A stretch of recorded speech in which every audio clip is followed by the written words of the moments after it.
What if I told you that one of the most mysterious and controversial books in human history wasn't written but translated?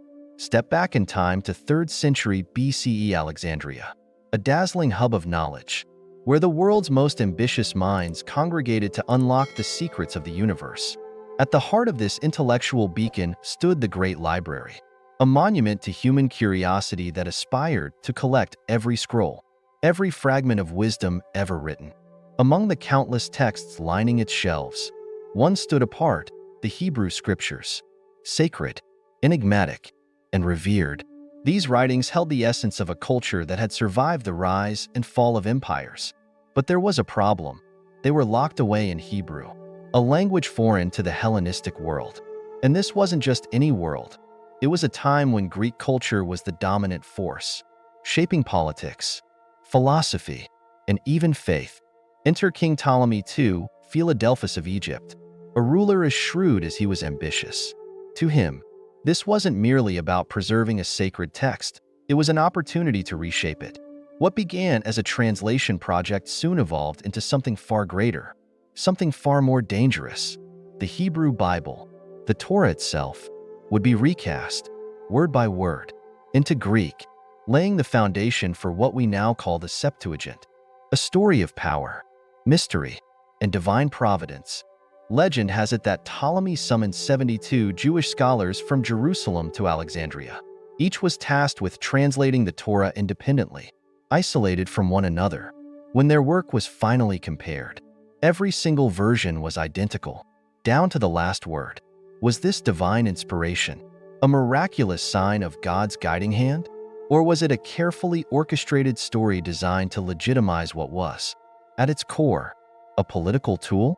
The intrigue doesn't stop there. This wasn't a simple word-for-word translation. It was a theological earthquake. Take the word Torah, for instance. To the Hebrew people, it signified divine instruction, a covenant with God. In Greek, it became nomos, a term steeped in the idea of law and order, aligning the sacred text with Hellenistic philosophy. Was this a necessity of language or a deliberate act of cultural domination? For the Jewish diaspora living in Alexandria, the Septuagint became a lifeline, a way to preserve their faith while adapting to the Greek-speaking world.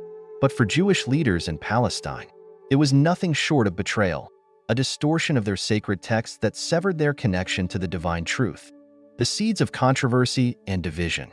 The Septuagint's legacy only grew more contentious as it was later adopted by early Christians as their Old Testament. Its rephrased prophecies became the cornerstone of claims that Jesus was the Messiah, further deepening divisions between Christians and Jews. A translation that began as an attempt to bridge cultures had now become a battleground, a text both revered and reviled, celebrated and contested. Was the Septuagint a divine miracle, a political weapon, or something in between? The mystery of its origins continues to inspire debate, inviting us to explore how words, once written, can reshape faith, identity, and history itself. Imagine being a devout Jew living in Alexandria, the vibrant epicenter of Greek culture and intellect, where gods, philosophies, and traditions collided. For the Jewish diaspora, surrounded by a foreign world that threatened to dilute their faith, the Septuagint emerged as a beacon of hope. It wasn't just a translation, it was a bridge. The sacred Hebrew Scriptures, now rendered in Greek, offered a way to maintain their connection to God while navigating the overwhelming dominance of Hellenistic culture. But what some saw as salvation, others saw as betrayal. To Jewish leaders in Palestine, the Septuagint was more than a translation. It was a distortion. Every word, every phrase carried a theological weight. And the shift from Hebrew to Greek wasn't merely linguistic, it was ideological. Key terms like Torah, imbued with the sanctity of divine instruction, were reframed in Greek as nomos, reducing the covenantal bond with God to a system of laws. This wasn't just adaptation, it was, in their eyes, a calculated compromise that eroded the essence of their faith. The tension between these two perspectives ignited a firestorm of controversy. For the Jews of Alexandria, the Septuagint was their lifeline in a sea of cultural assimilation, a way to preserve their identity without losing themselves. For the Jewish elite in Jerusalem, It was a dangerous compromise that severed the sacred connection between language and divine truth. Was the Septuagint a tool of survival or a weapon of subjugation? This question reverberates through history, as its legacy shaped not only the Jewish world, but also laid the groundwork for theological debates that continue to divide faiths to this day. What if a single translation could ignite a theological revolution? For early Christians, the Septuagint wasn't just a translation, it was a revelation. It became their Old Testament, a sacred text whose Greek phrasing seemed to align perfectly with their belief that Jesus was the promised Messiah. Passages that had long been debated took on new meaning. And for Christians, the Septuagint offered what they saw as irrefutable proof of prophecy fulfilled. One of the most controversial examples is found in the prophecy of Isaiah. The Hebrew text describes a young woman, Alma, who would conceive and bear a son, a sign of divine intervention.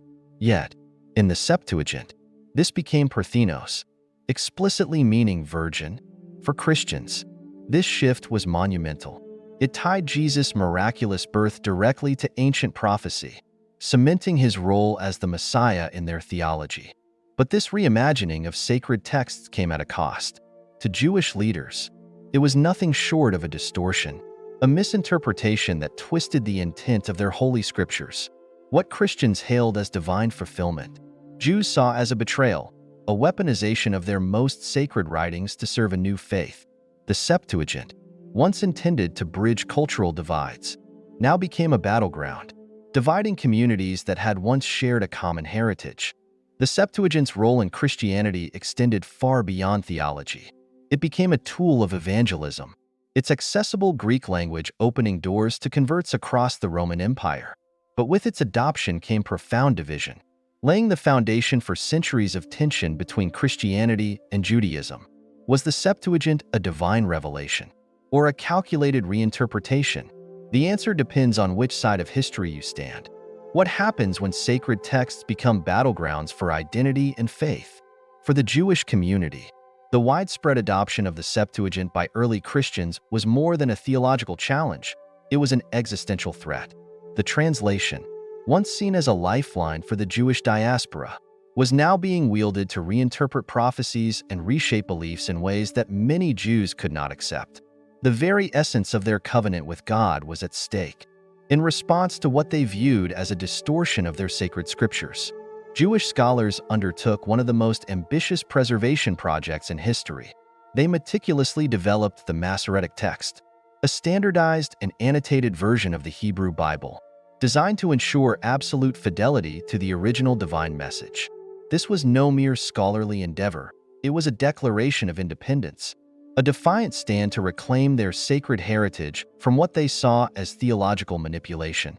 The Masoretic text didn't just challenge the Septuagint on linguistic grounds. It became the cornerstone of a broader cultural and theological resistance. Every letter, every word was scrutinized and preserved, reflecting a deep commitment to maintaining the purity of God's word. This effort formalized a rift that had been growing for decades, as two versions of Scripture, the Septuagint and the Masoretic text, came to symbolize two divergent paths of faith. For Christians, the Septuagint validated their belief in Jesus as the Messiah. For Jews, the Masoretic text was a reaffirmation of their covenant and identity. This wasn't just a debate over translation. It was a struggle for the soul of a faith. The schism between these texts echoes through history, a powerful testament to how sacred words can divide as much as they unite. The Septuagint is more than a religious text. It's a symbol of power, politics, and profound influence that reshaped empires and faiths. Born at the crossroads of cultures during the Hellenistic era, this Greek translation of the Hebrew Scriptures was not merely a bridge between languages. It was a tool of consolidation, wielded by rulers to unify their realms under a single narrative. For the Greek rulers of Egypt, particularly Ptolemy II, the Septuagint served a dual purpose. It preserved the Hebrew Scriptures, but it also aligned Jewish theology with the broader cultural and political framework of the Hellenistic world. Translating sacred texts into Greek, the language of the ruling elite, wasn't just an act of inclusion, it was an assertion of dominance. By doing so, Ptolemy effectively brought the Jewish faith into the orbit of Greek intellectual and philosophical traditions. subtly reshaping it to fit a multicultural empire. But the influence of the Septuagint didn't stop there. As Christianity emerged and spread throughout the Roman Empire, the Septuagint became a cornerstone of the new faith. Its accessible language and its reinterpreted prophecies about the Messiah opened the doors for evangelism among Greek-speaking populations. For early Christians, it was not just a translation, but a divine validation of their beliefs, a critical link between prophecy and fulfillment. This adoption by Christianity, however, deepened the divide between Jews and Christians. What the Jewish community once saw as a lifeline became a symbol of betrayal, a text repurposed to challenge their covenantal identity. The Septuagint's dual role as a unifier and a divider reflects its complex legacy, a legacy that continues to shape religious discourse to this day. Even centuries later, the Septuagint's impact endures. It remains the authoritative Old Testament in the Eastern Orthodox Church, reflecting the scriptures as understood by the early apostles. For the Roman Catholic Church, its influence persists in theological debates and historical scholarship. Meanwhile, in Judaism, the Masoretic text stands as a powerful counterpoint, a declaration of faith's resilience in the face of assimilation. The story of the Septuagint reminds us that sacred texts are never merely words on a page. They are instruments of power, identity, and transformation. They can unite, divide, and redefine the course of history.